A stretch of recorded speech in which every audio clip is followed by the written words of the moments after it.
Hey folks, Malforian here, and welcome back to the channel. Today we're going to be talking about Crusader Kings 3 and what I want to see come to the game next year in 2024. I did one of these last year, I think just after the Dev Diary 109 floor plan for the future came out, which is what we're going to see in the background during most of this video again this time, because it just covers basically what the studio talked about at the time, what they are roughly looking at bringing to the game in the future. They obviously said this isn't any kind of promise. These are just like roughly the areas we want to improve in the near to mid future. So again, we're going to have that on the screen so you can kind of look at what they've done. So as you can see, they've already covered Persia. They've already covered some religion remakes, nothing too crazy, but a little bit. They have tried to make Crusades better, but I do think they'll do a huge upgrade to Crusades in the future. They've obviously covered as well some modifier stacking. Have they gone far enough with that? I'm not too sure. Funnily enough, I think the latest flavor pack in Persia actually made some of the modifier stacking worse again, but who knows. Clans obviously got a huge rework in that DLC as well, and part of the free patch. So some of the stuff that is on the plan here, they have already covered. And if we're being honest, the things I'm going to be talking about today are also still on that floor plan. But anyway, we are going to get straight into it, and we are going to be discussing it, thinking that they're going to bring a Chapter 3 DLC pack out, the same as Chapter 1 and Chapter 2. So I think we'll get one expansion, we'll get a flavor pack, we'll get an event pack, and then we'll get like a freebie, like clothes or music or something like that thrown in as well. I think they'll keep the same structure. I think it's worked quite well. Obviously, it's a little bit slow, the DLC coming out, so if they could speed it up a little bit again, I don't think many of us would worry. We don't want to go back to like CK2 DLC every month. It was never that bad, but it did come out pretty quick. I don't think I want it that quick, especially as I think the DLC for the most part in CK3 has been an improvement on CK2. We want that same kind of quality we've seen for the most part. I know there's things people don't like they don't like the struggle system as much and things like that, but I think we could all say that the actual effort and the DLC in like the main part has been of a good quality for CK3, so hopefully we do see that same standard coming up in the next year or two as well. So the first thing we're going to talk about is what I want from the expansion. And although it's not on the, I'm going to call it the board, but basically the floor plan here, although it's not technically on the board here, I want empires. I want just the expansion to be called empires, and for it to cover basically empire mechanics as a whole. I think I've talked about this before. I think playing as an empire is basically the same as playing as a kingdom. You just have some more, men-at-arms, you have some more vassal limit, you have some other slight improvements, but the actual day-to-day of playing is exactly the same. You do go up, from duke to kingdom. Look, people might not like the royal court, but you do unlock the royal court. It is a different mechanic that you've got that you don't have before. Is it that fun? Probably not after you've done it a few times, but it is something different. You do realize, oh, I'm a king now, or I'm an emperor, I guess, and you have this system and you don't have it earlier on. So I think the expansion would really be focused around empires as a whole. Now, some of the things that are on the board here would be covered by this. Obviously, the main thing I think a lot of people would want to see as part of this is a Byzantine rework. This would cover some of the things on the board. Imperial mechanics, obviously, fleshing out the Byzantine Empire. Get those struggles going? No. Not the struggles, but, the struggle for power and things like that. They could use the struggle mechanic to do that. I'm sure I'll get some comments down below. No, please don't do the struggle mechanic again. But they could, in theory, use it for that kind of system of trying to see who takes over and things like that. So we could see it in a way in the Byzantine DLC. And then the other thing here as well is religion. Now, obviously not a huge remake of religion, but I would imagine whenever they bring a Byzantine bit of DLC out, we are going to see some kind of rework of Orthodox. Maybe not like a full rework, but I imagine it will get a little bit of flavor, a little bit of love to make it really stand out as a different religion on the map. So I would imagine that would cover basically imperial mechanics and religion, and just bring some love to the Byzantines. I think outside of England, I think they've said like England, Britain is the most played area on the map. I would imagine if the Byzantines got a rework, that this would just be like a huge focus for the community. I think everyone would play there. I think it's just such a fun place to play. And then I would imagine as part of the expansion, they'd bring some, decisions around reforming Rome. I know you can already do that, but I think kind of flesh it out a little bit more, make it a bit more interesting. And, rebuild that, or do you head east and have like an Eastern Roman Empire or something like that? I think they could really flesh out the Byzantines so much more than they are in the game. I'm not going to go on about this too much because I think we all know that. We've all wanted this basically since the game came out. It is a bit ludicrous that the game's been out for, 3 years? And the Byzantines don't have like proper imperial mechanics at all. So I really do think as part of 2024, we will get a Byzantine rework of some kind. I think it will be part of this Empires expansion. That's what I would hope for. Really bringing in some cool things. You know, the war with Bulgaria, the relations with the Kiev and Rus. Just so much stuff they could do to flesh out the Byzantines. It would be fantastic. And then also, what's the other biggest empire? Probably the HRE. Probably the other most famous one anyway. And we could get a HRE rework with elector princes, internal mechanics around, you know, the elections and things like that. Having a loose confederation of places on the map. Because obviously the HRE is in the game now, but it's basically just an empire for the most part. It doesn't play like the HRE from, say, CK2 or even, you know, EU4 has the HRE where it does play different to all the other empires kind of in that game as well. So again, there's not much really to go into for the HRE, but I just think it's high time the HRE and the Byzantines got some love and got some actual mechanics to make them feel different. And then as part of this Empires expansion, you could bring, not obviously the same mechanics, but some version of them to any empire that you made in the game, just to make them feel that little bit different. You know, if you had an empire in Africa, you had an empire in India, of course, the biggest one, the Mongols. Now, I don't think the Mongols would actually get a huge amount of DLC in this. They could do, but I think with the Mongols being so loved, I don't think Paradox could resist making a Mongols flavor pack or like the Steppes flavor pack in the future. So I don't think we'd see a huge redo of the Mongols in an Empires expansion. Anyway, that would be my idea for the expansion. Just Empire mechanics as a whole. What the actual other mechanics could be, I've got no idea, to be honest. But I'm sure there'd be cool things you could do. We could also see a little bit of a kind of a warfare redo as part of that. I'm not sure how much it would be, but maybe a small redo of some kind of warfare mechanics such as an empire or the alliances. There's just a few things on the board here that you could think, you know, we could have a redo of some of the laws as part of the free DLC, maybe, you know, like a laws rework, maybe a little bit of a warfare rework.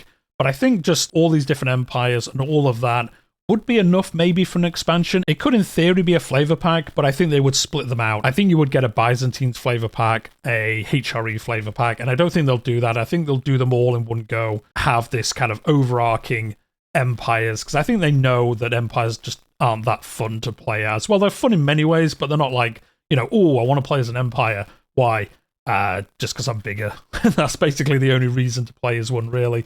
There's no, like, cool feature you get playing as an empire.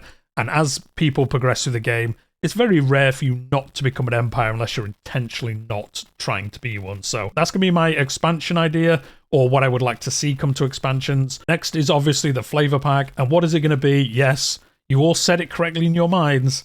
It's going to be Trade and Merchant Republics. That is what's going to be the flavor pack. Now, in theory, this could be an expansion as well. That's the thing. These two kind of overlap. They could be either expansions or a set of flavor packs. Now, I think Trade will come as a flavor pack. I don't think there's enough for it to be a full expansion and also be interesting for enough people who don't want to play as a Merchant Republic. That's the thing. Like, not everyone wants to play as a Merchant Republic. For my sins, I never played as one in CK2. So for that reason, I do think Trade and Merchant Republics will be a flavor pack, because I think expansions, they're going to keep focused on like game-wide improvements that everyone can really enjoy. Whereas I think flavor packs are that more kind of semi-focused. You know, if you like Trade, you'll love this flavor pack and things like that. You know, like Fate of Iberia. If you like playing Iberia, it's great. If you don't, well, sucks to be you. There's not much content for you outside of that. So I think Trade will be a flavor pack. And of course, this could bring so much content to us. We could have all the different Merchant Republics, Amalfi, Genoa, Pisa, Venice.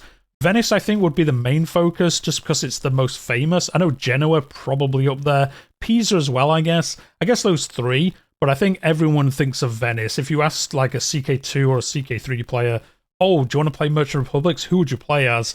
I think most people would say Venice, and you could really focus on Venice as part of this flavor pack, kind of focus it around them, but bring mechanics to all the other ones. There's obviously a bunch of other Merchant Republics, Ancona, Ragusa, there's a couple of other ones as well that I can't remember off the top of my head, so obviously I think the main focus would be Venice, Genoa, Pisa maybe, some cool mechanics in there.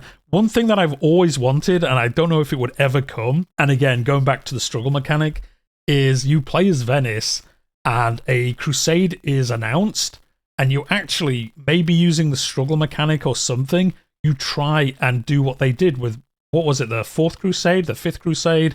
I know it's sacrilege, I don't remember which one it is, but someone will let me know in the comments down below. I think you could have a cool mechanic where you try divert it into Constantinople as they did in real life and kind of, use it for their own personal gain, and obviously not for crusading in the Holy Lands. I just think that would be so cool to have. I think it would have to be limited so you couldn't always do it, but just have a special, maybe one Crusader playthrough where a special event happened and you could be like, yeah, do you know what, actually, why don't you redirect to Paris and go loot Paris instead, or something like that. It's just something not like totally out there, because obviously the 4th or 5th Crusade did happen. But I just think that'd be a cool thing to bring in that is like, it is about Merchant Republics, but it's a mechanic that's not Merchant Republic kind of themed if you're, not thinking about it too much. So anyway, that is what I would want to come in for the trade flavor pack. I think there's so much cool stuff that could come along with this. Obviously, trade routes. I did a video about this before. I'll leave a link to it if I remember in the description down below about how you can use the travel system for trade. Like, just look at the travel system. You've got the routes, you've got dangers, you can like move them through certain zones and things like that. If you could set up trade routes using that system and then have to protect them, maybe you could build watchtowers in different empires and say, look, I'll give you some money to build this watchtower and then I get a percentage of trade or something like that from them. I just think they could reuse the travel system so well for a trade route system. Now, if we're being honest, did medieval Europe and the rest of the map that we have much trade? I don't think they really did at this time frame, but I think there is a way you could do it in some way, have like a Silk Road version. The Silk Road could be part of the DLC as well, so you could have trade routes as the free DLC, and then have something like the Silk Road or a version of that you could have as the, kind of paid special system. I think there's just so much we could do if we had the trade system in here. We would get Merchant Republics, obviously, with full mechanics, full elections. Maybe you could have some cool decisions and things like that in the game. I think they did well in CK2 with Merchant Republics, but they've even said, I think even in this same dev diary, that it wasn't exactly exciting in CK2. It was a different system, but they kind of threw it together. And people played it, but it wasn't really that fun or interesting for the most part. So I think we do know if they did it in CK3, I think it would be a lot better. I'm not saying like they didn't put effort into it in CK2, but I think they'd make it just that much better and fleshed out in CK3. So let me know what you think. But I do think a trade flavor pack would be awesome. And then the last one, obviously, is the event pack. Now, this one could be anything. Obviously, we had a vote this year on which one would win, and Wards of Wardens did. And the second place one was Villains and Vagabonds. Now, I think, to be honest, that one will probably win. They did say after that vote that the second and third place one, if they ever ran this again, would go into it, and then a new third one would be added. Now, I think that did quite well, so I think they will do another vote. I think Villains of Vagabonds would probably win. There's just so much cool stuff they could add. And then, obviously, since that vote the first time, we've had the travel system added to the game. Villains of Vagabonds is just perfect for that. You could just have so much, like, crazy stuff happening when you're traveling the world. Like just bad like villains of vagabonds harassing you on your travels. You're trying to get to the Crusades, but there's people on the road trying to rob you. There's people trying to take you, trying to kidnap you, and all this stuff happening. It would build on top of the travel system, which is part of the free DLC, so everyone has access to that. So having an event pack that kind of tags onto that is pretty cool, I think.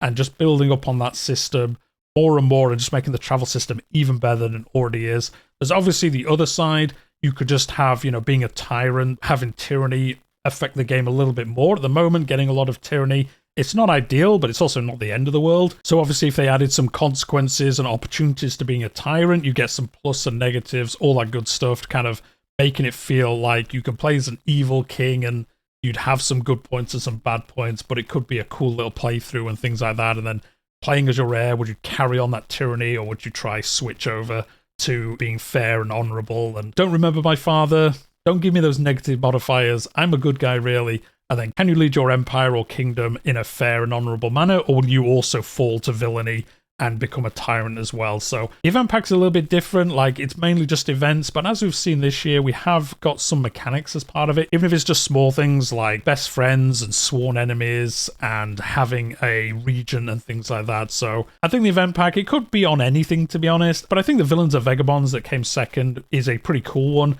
and I'd be happy enough with that. I think the other one was around Love and Lust or something.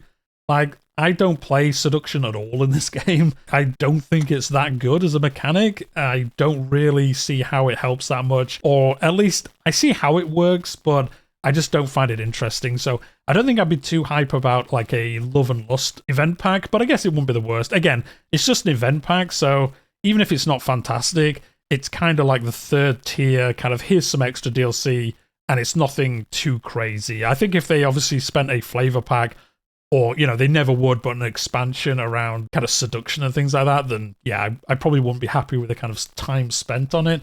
But I think as an event pack, you know, whatever it is, it's going to be additional content, additional flavor, and I'm going to be happy with it to some extent. So anyway, I didn't want to keep you too long in this video today. As I said before, let me know what you think in the comments down below. Is there anything on the floor plan to the future that you would want to see instead? Like, would you want to see Nomads getting an update? Some kind of late game system upgrade? At the moment, it's basically, you know, the Mongols, and then after that, basically nothing happens.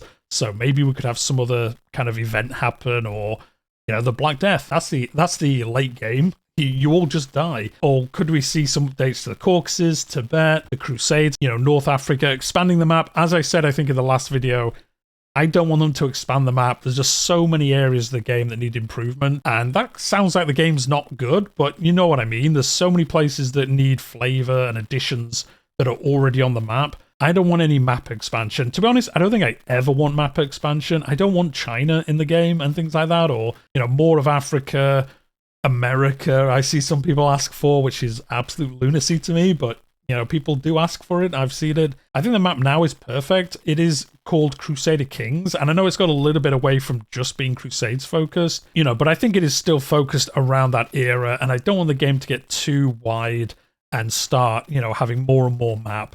I think there's just plenty, as you can see from this floor plan, there's plenty to keep us busy for a long time before we start expanding the map. Well, that's what I think anyway. But anyway, on that note, we're going to leave it there for today. As always, hit that like button if you have enjoyed it. If you're new here, I obviously cover Crusader Kings 3. We do campaigns. I cover dev diaries, news, discussion videos like this, all that good stuff. And I also cover other historical strategy games on the channel. So hit that subscribe. Plenty more coming. A lot coming in 2024. I've got some cool ideas for the channel. But on that note, we'll leave it there for today. And I'll see you in the next one.